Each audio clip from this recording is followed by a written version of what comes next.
আমি ইয়াত তিনিটা লেণ্ডিঙত চিৰি বনাইছোঁ। আমাৰ তিনিটা লেণ্ডিঙত চিৰিটো আছে যে প্ৰতিটো চিৰিৰ আপোনাৰ বহলটো আছে, ষ্টেপৰ বহলটো আছে আপোনাৰ 1 ফুট আৰু চিৰিৰ হাইটটো আছে 6 ইঞ্চি। তিনিটা লেণ্ডিঙত চিৰি বনাইছোঁ। আমি এনেকুৱা হিচাপ কৰি চিৰিটো বনাইছোঁ। আপোনালোকে যদি চিৰিটো চাই, প্ৰতিটো চিৰিৰ আপোনাৰ বহলটো আছে আপোনাৰ 1 ফুট, এইটো হাইটটো আছে আপোনাৰ 6 ইঞ্চি। এইটো আপোনাৰ প্ৰথমটো লেণ্ডিং, ইয়াৰ পৰা প্ৰথমটো লেণ্ডিং, ইয়াত এটা প্লেট হ'ল। দ্বিতীয়টো লেণ্ডিং হ'ল আপোনাৰ এইটো আপোনালোকে চাওক, তাত আৰু এটা প্লেট হ'ল। 3 নম্বৰ লেণ্ডিং হ'ল এইটো আৰু এটা, এইটো গৈ পেলাই একদম ডাইৰেক্ট ছাদ পাইছে। যদি আপোনালোকে 3 লেণ্ডিঙত চিৰিটো বনায়, তেতিয়াহ'লে আপোনালোকে প্ৰথমে হিচাপ কৰি ল'ব যে আপোনাৰ প্ৰথম চিৰিটো উঠিব, এইটো লেণ্ডিংটো আপোনালোকে চাব। আপোনাৰ ধৰি লওক চিৰিৰ বহলটো লৈ আপোনাৰ প্লেটটো হয়। ধৰি লওক প্ৰথম চিৰিটো আপুনি 4 ফুট বহল কৰিলে, আপোনাৰ ছাইডত যিটো বিমৰ ছাইডত খুটাৰ ছাইডত যিটো থাকিব, গাঁথনি বাদ দি পেলাই আপুনি 4 ফুট ল'লে।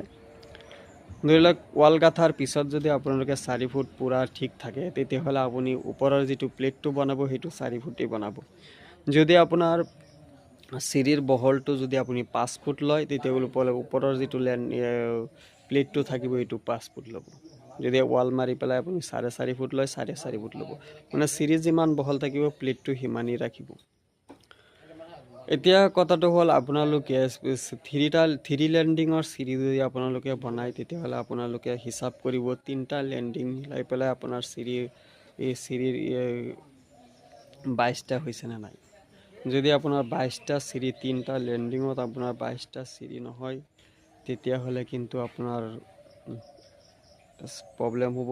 চিৰিৰ হাইট আপোনাৰ 6 ইঞ্চিৰ বেছি হৈ যাব, আৰু নহ'লে আপোনাৰ বহলটো কিন্তু 1 ফুট কৰি ৰাখিব নোৱাৰিব। 1 ফুটকৈ যদি আপোনালোকে লেণ্ডিং কৰে, তেতিয়াহ'লে আপোনাৰ 22টা ষ্টেপ হ'বলৈ গ'লে আপোনাৰ 22 ফুট লেংথ থাকিব লাগিব।